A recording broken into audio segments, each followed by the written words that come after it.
Hi there. Welcome to the first episode of The Archive. I will start with The Mundanity of Excellence by Daniel Chambliss. I came across this article as a reply to Freyja's Autotranslucent's Twitter account. In one of the next episodes, I will read one of her articles or essays, but today I will start with The Mundanity of Excellence.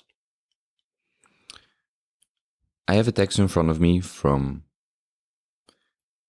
and I will probably butcher his name, but it's from Visakan.com.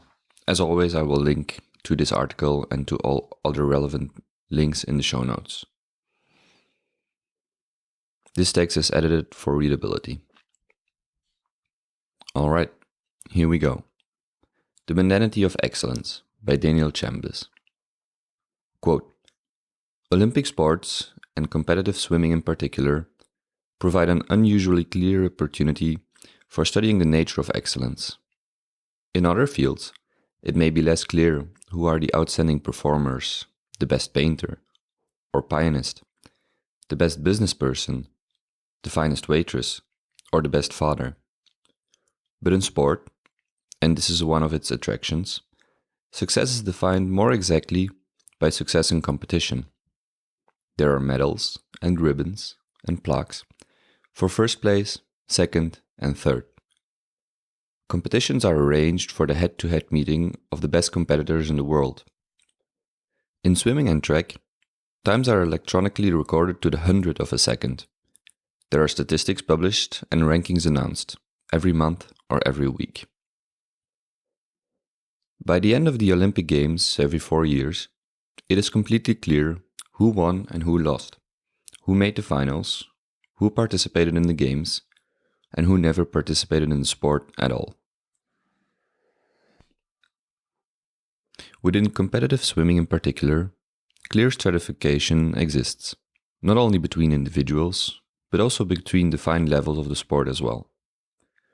At the lowest level, we see the country club teams, operating in the summertime as a loosely run, mildly competitive league with volunteer, part-time coaches. Above that, there are teams that represent entire cities and compete with other teams from other cities around the state or region. Then, a quote, junior nationals unquote level of competition, featuring the best younger athletes. Then, the senior nationals levels. And finally, we could speak of world or Olympic class competitors. At each such level, we find, predictably, certain people competing. One athlete swims in a summer league, never seeing swimmers from another town. One swimmer may consistently qualify for the junior nationals, but not for seniors. A third may swim at the Olympics and never return to junior nationals. The levels of the sport are remarkably distinct from one another. Because success in swimming is so definable, we can clearly see, by comparing levels and studying individuals as they move between and within levels, what exactly produces excellence. In addition, careers in swimming are relatively short. One can achieve tremendous success in a brief period of time. Rody Gaines, beginning in the sport when 17 years old, jumped from a country club league to a world record in the 100-meter freestyle event in only 3 years. This allows the researcher to conduct true, longitudinal research in a few short years. This report draws on extended experience with swimmers at every level of ability over some half a dozen years. Observation has covered the span of careers, and I have had the chance to compare not just athletes within a certain level, but between the most discrepant levels as well. Thus, these findings avoid the usual problem of an observer's being familiar mainly with athletes at one level. By quote-unquote excellence, I mean quote, consistent superiority of performance, unquote. The excellent athlete regularly, even routinely, performs better than his or her competitors. Consistency of superior performances tells us that one athlete is indeed better than another, and that the difference between them is not merely the product of chance. This definition can apply at any level of the sport, differentiating athletes. The superiority discussed here may be that of one swimmer over another, or of all athletes at one level over another. By this definition, we need not judge performance against an absolute criterion, but only against other performances. There are acknowledged leaders on every team, as well as teams widely recognized as dominant. To introduce what are sources of excellence for Olympic athletes, I should first suggest saving the demonstration for later. What does not produce excellence? 1. Excellence is not, I find, the product of socially deviant personalities. These swimmers don't appear to be quote-unquote oddballs, nor are they loners. If their achievements result from a personality characteristic, that characteristic is not obvious. Perhaps it is true, as the mythology of sports has it, that the best athletes are more self-confident. But such confidence could be an effect of achievement, not the cause of it. 2. Excellence does not result from quantitative changes in behavior. Increased training time, per se, does not make one swim fast, nor does increased, quote-unquote, psyching up, nor does moving the arms faster. Simply doing more of the same will not lead to moving up a level in the sport. 3. Excellence does not result from some special inner quality of the athlete. Quote-unquote, talent is one common name for this quality. Sometimes we talk of a quote-unquote gift or of quote natural ability, unquote. These terms are generally used to mystify the essentially mundane process of achievement in sports, keeping us away from a realistic analysis of the actual factors creating superlative performances, and protecting us from a sense of responsibility for our own outcomes. So where does excellence, consistent superiority of performance, come from? Part 1. Excellence requires qualitative differentiation. Excellence in competitive swimming is achieved through qualitative differentiation from other swimmers, not through quantitative increases in activity. I should clarify what is meant here by quote-unquote quantitative and quote-unquote qualitative. By quantity, we mean the number or amount of something. Quantitative improvement entails an increase in the number of some one thing one does. For example, an athlete who practices 2 hours a day and increases that activity to 4 hours a day has made a quantitative change in behavior. Or, one who swims 5 miles and changes to 7 miles has made a quantitative change. She does more of the same thing. There's an increase in quantity.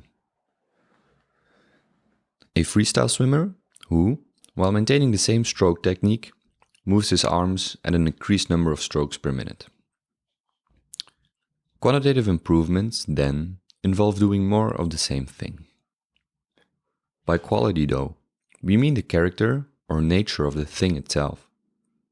A qualitative change involves modifying what is actually being done, not simply doing more of it. For a swimmer doing the breaststroke, a qualitative change might be a change from pulling straight back with the arms to sculling them outwards to the sides. Or another change, from lifting oneself up out of the water at the turn to staying low near the water. Or competing in a regional meet instead of local meets. Or eating vegetables and complex carbohydrates rather than fats and sugars. Or entering one's weaker events instead of only one's stronger events. Or learning to do a flip turn with freestyle instead of merely turning. Or training at near competition levels of intensity rather than casually. Each of these involves doing things differently than before, not necessarily doing more. Qualitative improvements involve doing different kinds of things. Now we can consider how qualitative differentiation is manifested. Different levels of the sport are qualitatively distinct. Olympic champions don't just do much more of the same things that Summer League country club swimmers do. They don't just swim more hours, or move their arms faster, or attend more workouts. What makes them faster cannot be quantitatively compared with lower level swimmers, because while there may be quantitative differences, and certainly there are, for instance in the number of hours spent in workouts, these are not, I think, the decisive factors at all. Instead, they do things differently. Their strokes are different, their attitudes are different, their groups of friends are different, their parents treat the sport differently. The swimmers prepare differently for their races, and they enter different kinds of meets and events. There are numerous discontinuities of this sort between, say, the swimmer who competes in a local city league meet and one who enters the Olympic trials. Consider 3 dimensions of difference. 1. Technique. The styles of strokes, dives and turns are dramatically different at different levels. A quote-unquote C breaststroke swimmer tends to pull her arms far back beneath her, kick the legs out very wide without bringing them together at the finish, lift herself high out of the water on the turn, fail to take a long pull underwater after the turn, and touch at the finish with one hand on her side. By comparison, an quote-unquote quadruple A swimmer sculls the arms out to the side and sweeps back in, kicks narrowly with the feet finishing together, stays low on the turns, takes a long underwater pull after the turn, and touches at the finish with both hands. Not only are the strokes different, they are so different that the quote-unquote C swimmer may be amazed to see how the quote-unquote quadruple A swimmer looks when swimming. The appearance alone is dramatically different, as is the speed with which they swim. 2. Discipline. The best swimmers are more likely to be strict with their training, coming to workouts on time, carefully doing the competitive strokes legally, watch what they eat, sleep regular hours, do proper warm-ups before the meet, and the like. Their energy is carefully channeled. Diver Greg Louganis, who won 2 Olympic gold medals in 1984, practices only 3 hours a day, not a long time, divided into 2 or 3 sessions. But during each session, he tries to do every dive perfectly. Louganis is never sloppy in practice, and so is never sloppy in meets. 3. Attitude. At the higher levels of competitive swimming, something like an inversion of attitude takes place.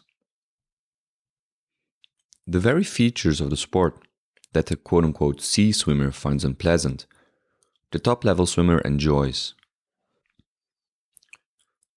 What others see as boring, swimming back and forth over a black line for 2 hours, say, they find peaceful, even meditative, often challenging or therapeutic.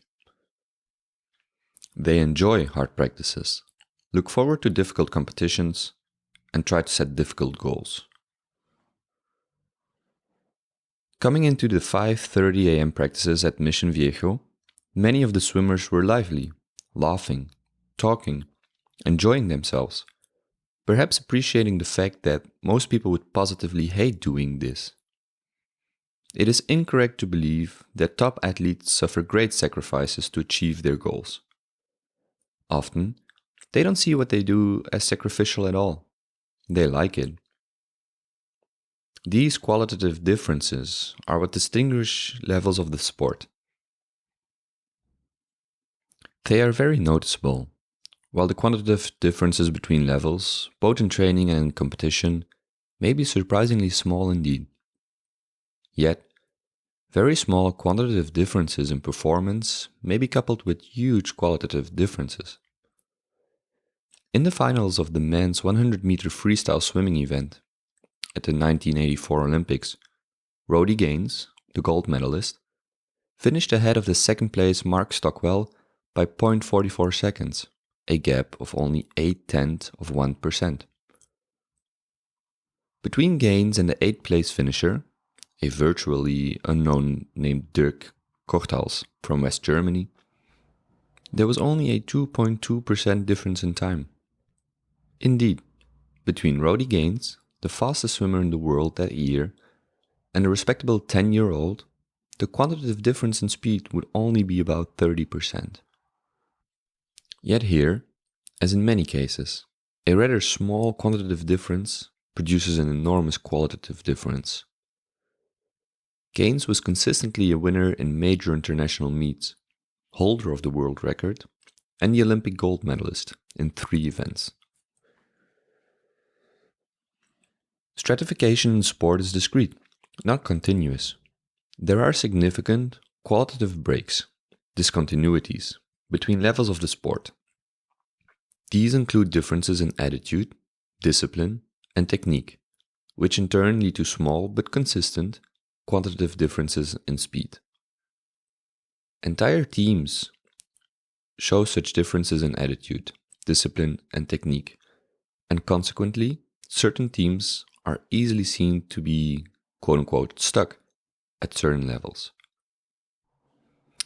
Some teams always do well at the national championships, others do well at the regionals, others at the county meet.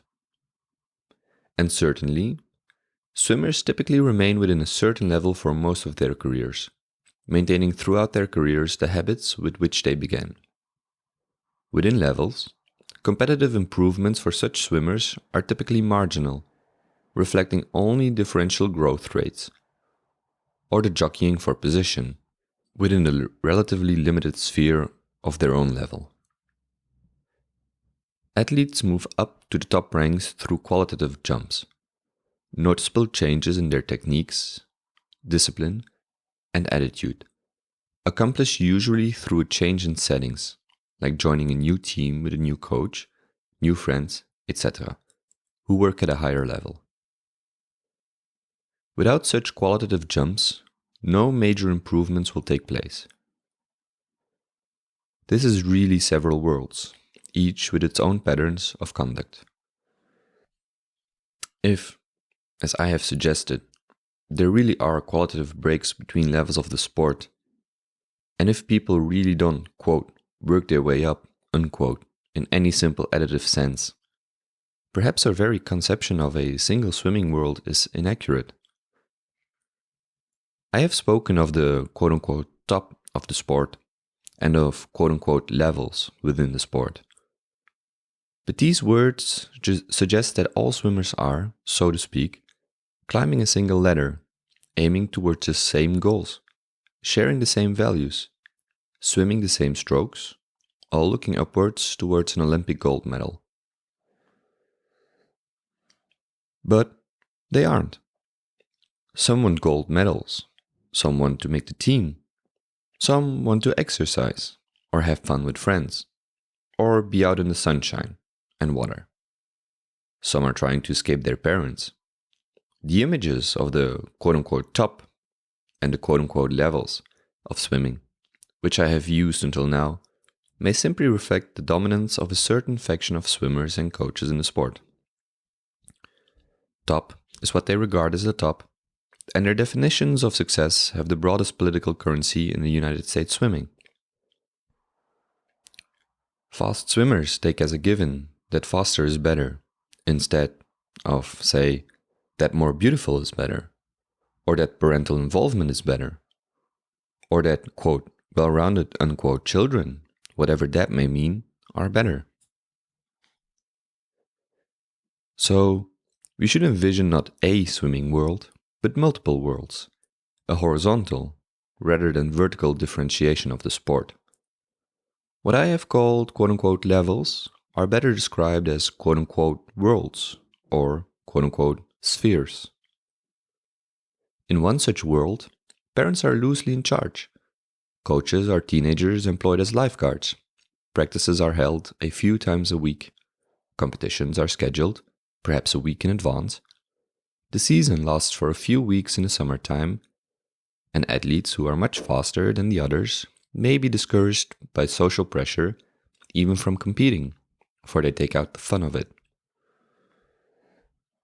The big event of the season is the city championship, when children from the metropolitan area will spend 2 days racing each other in many events, and the rest of the time sitting under huge tents, playing cards, reading, listening to music, and gossiping. In another world, coaches are very powerful. Parents seen only occasionally. Swimmers travel thousands of miles to attend meets.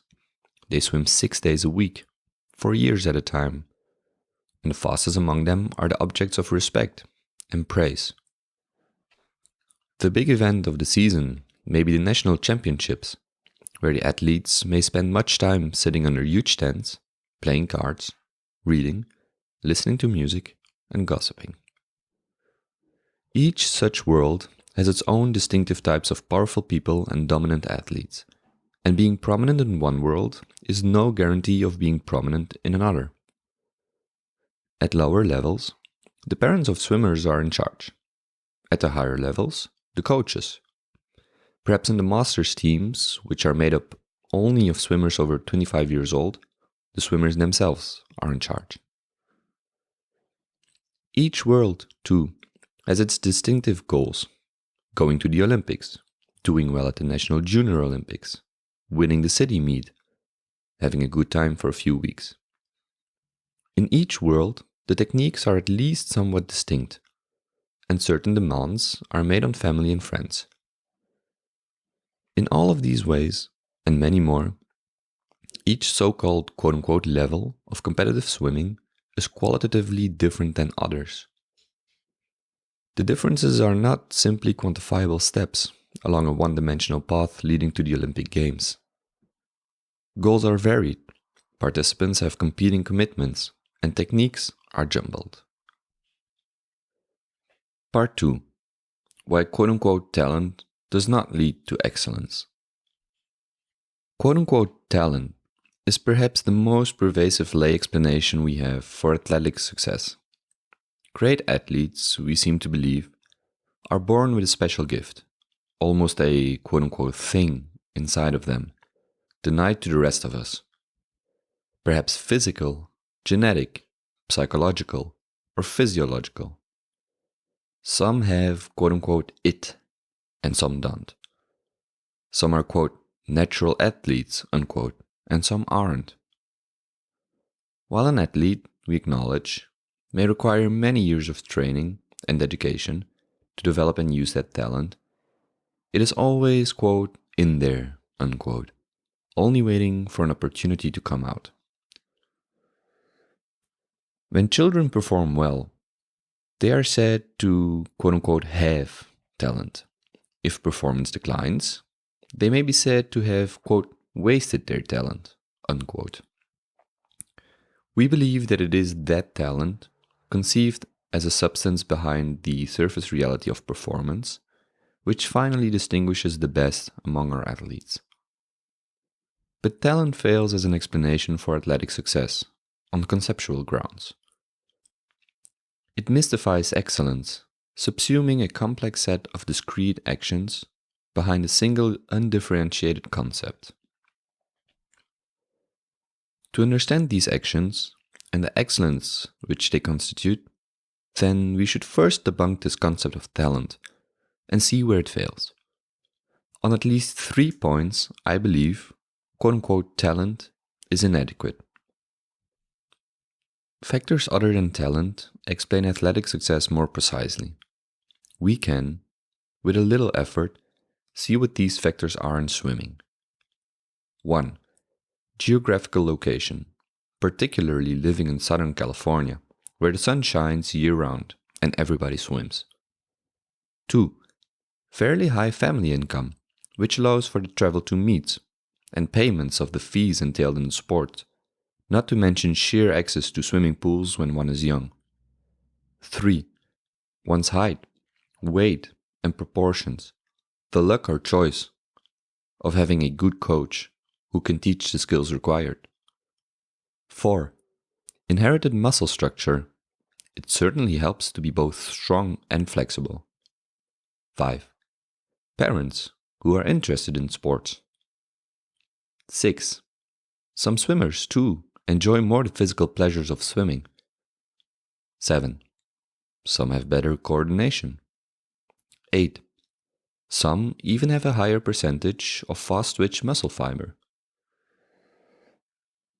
Such factors are clearly definable, and their effects can be clearly demonstrated.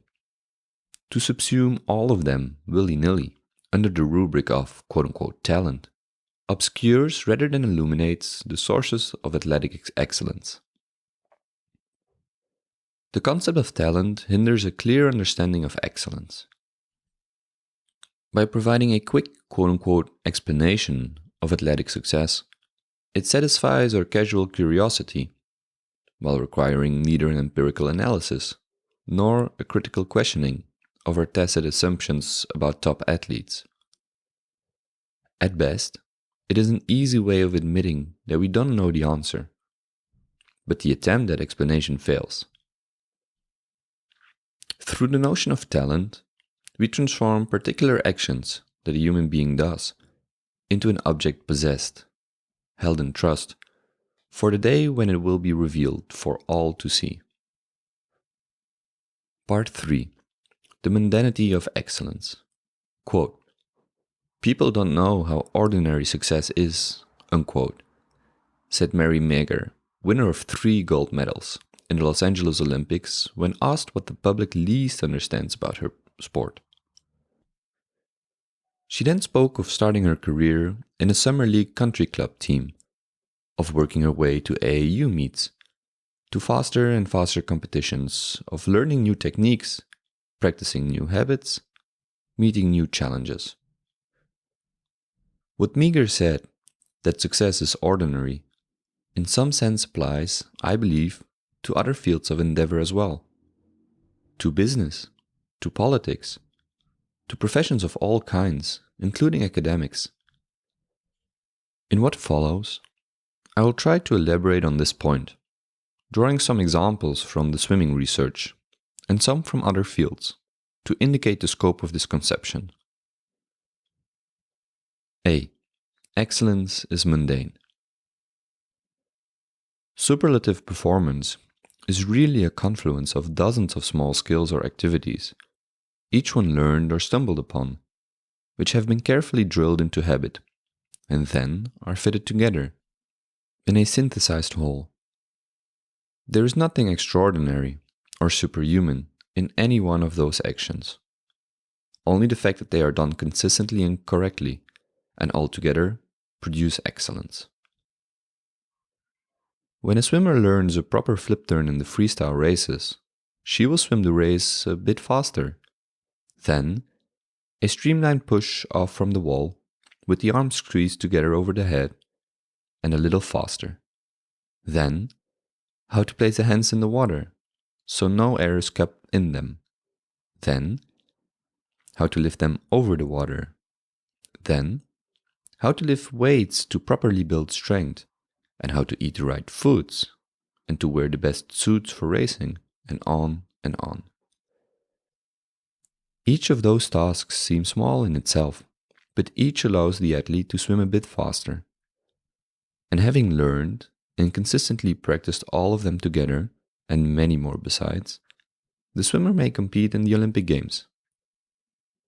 The winning of a gold medal is nothing more than the synthesis of a countless number of such little things, even if some of them are done unwittingly or by others, and thus called quote-unquote luck. So the quote, little things unquote, really do count. We have already seen how a very small difference can produce a noticeable success. Even apparent flukes can lead to gold medal performances. In the 100-meter freestyle event in Los Angeles, Roddy Gaines, knowing that the starter for the race tended to fire the gun fast, anticipated the start. While not actually jumping the gun, it seems from video replays of the race that Gaines knew exactly when to go, and others were left on the block as he took off. But the starter turned his back, and the protests filed afterwards by competitors were ignored. Gaines had spent years watching starters and had talked with his coach before the race about this starter in particular. Gaines was not noticeably faster than several of the other swimmers in the race, but with this one extra tactic, he gained enough of an advantage to win the race. And he seemed in almost all of his races to find such an advantage, hence the gold medal. Looking at such subtleties, we can say that not only are the little things important, in some ways, the little things are the only things. In swimming, or elsewhere, these practices might, at first glance, seem very minimal indeed. When Mary Meagher was 13 years old and had qualified for the national championships, she decided to try to break the world record in the 200-meter butterfly race. She made two immediate qualitative changes in her routine. First, she began coming on time to all practices. She recalls now, years later, being picked up at school by her mother and driving through the streets of Louisville, Kentucky, trying desperately to make it to the pool on time. That habit, that discipline, she now says, gave her a sense that every minute of practice time counted. Second, she began doing all of her turns during those practices correctly, in strict accordance with the competitive rules. Most swimmers don't do this. They turn rather casually and tend to touch with one hand instead of two. This, she says, accustomed her to doing things one step better than those around her, always. Those are the two major changes she made in her training, as she remembers it. Meagher made two quite mundane changes in her habits, either one of which anyone could do, if he or she wanted. Within a year, Meagher had broken the world record in the butterfly. B. Motivation is mundane, too. Swimmers go to practice to see their friends, to exercise, to feel strong afterwards, to impress the coach, to work towards bettering a time they swam in the last meet. Sometimes, the older ones, with a longer view of the future, will aim towards a meet that is still several months away. But even given the longer-term goals, the daily satisfactions need to be there. The mundane social rewards really are crucial. By comparison, the big, dramatic motivations, winning an Olympic gold medal, setting a world record, seem to be ineffective unless translated into shorter-term tasks. Viewing Rocky may inspire one for several days, but the excitement stirred by a film wears off rather quickly when confronted with the day-to-day reality of climbing out of bed to go and jump in cold water. If, on the other hand, that day-to-day reality is itself fun, rewarding, and challenging, if the water is nice and friends are supportive, the longer-term goals may well be achieved almost in spite of themselves. Mary Meagher again. Quote, I never looked beyond the next year, and I never looked beyond the next level. I never thought about the Olympics when I was 10. At that time, I was thinking about the state championships. When I made cuts for regionals, I started thinking about regionals. When I made cuts for National Junior Olympics, I started thinking about National Junior Olympics. I can't even think about the Olympics right now. Things can overwhelm you if you think too far ahead. Unquote. This statement was echoed by many of the swimmers I interviewed. While many of them were working towards the Olympic Games, they divided the work along the way into achievable steps, no one of which was too big. They found their challenges in small things, working on a better start this week, polishing up their backstroke technique next week, focusing on better sleep habits, planning how to pace their swim. Many top swimmers are accustomed to winning races in practice, day after day. Steve Lundqvist, who won 2 gold medals in Los Angeles, sees his success as resulting from an early decision that he wanted to win every swim, every day, in every practice. That was the immediate goal he faced at workouts. Just try to win every swim, every lap, in every stroke, no matter what. Lundqvist gained a reputation in swimming for being a ferocious workout swimmer, one who competed all the time, even in the warm-up. He became so accustomed to winning that he entered meets knowing that he could beat these people. He had developed the habit, every day, of never losing.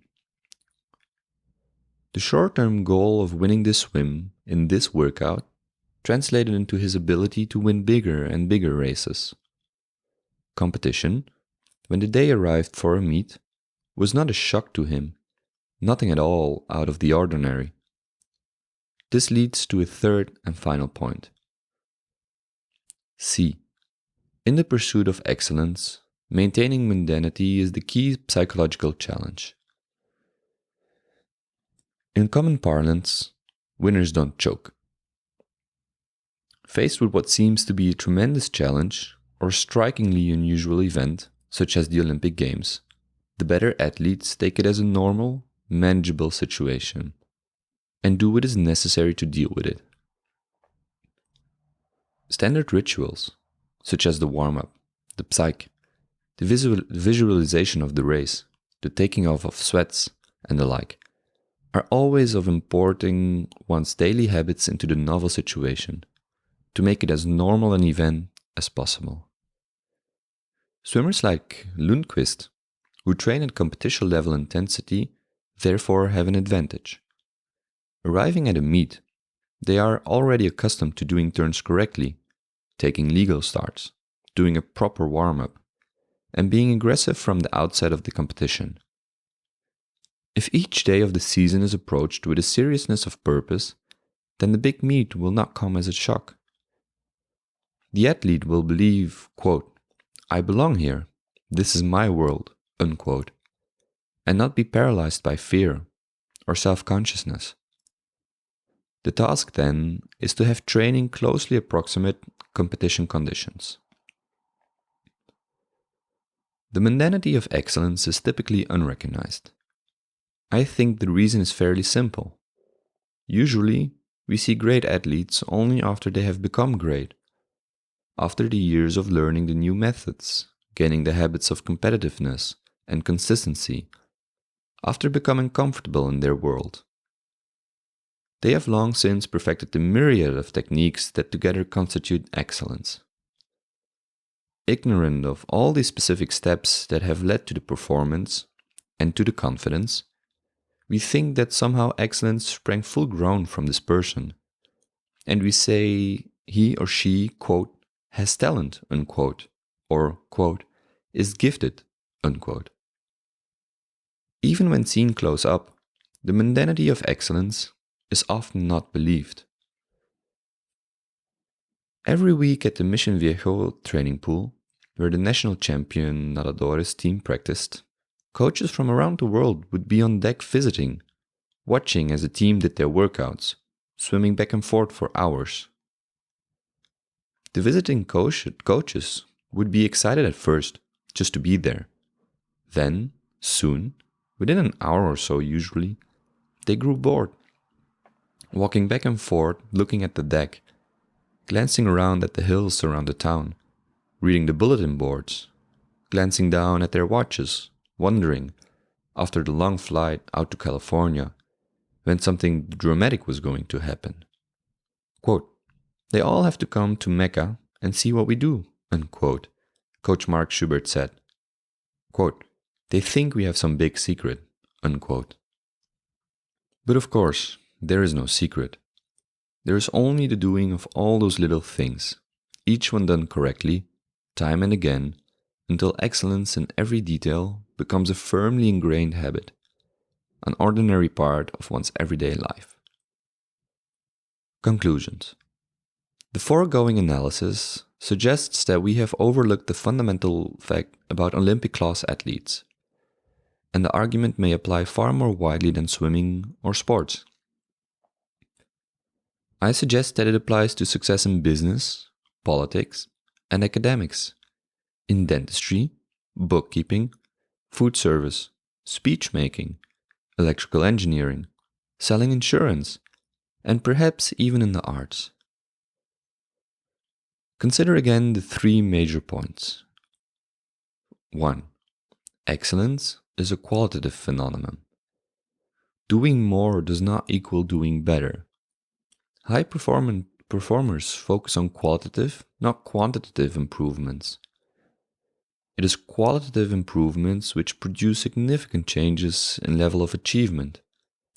Different levels of achievement really are distinct, and in fact reflect vastly different habits, values, and goals. 2. Talent is a useless concept. Varying conceptions of natural ability, or quote-unquote talent, tend to mystify excellence, treating it as the inherent possession of a few.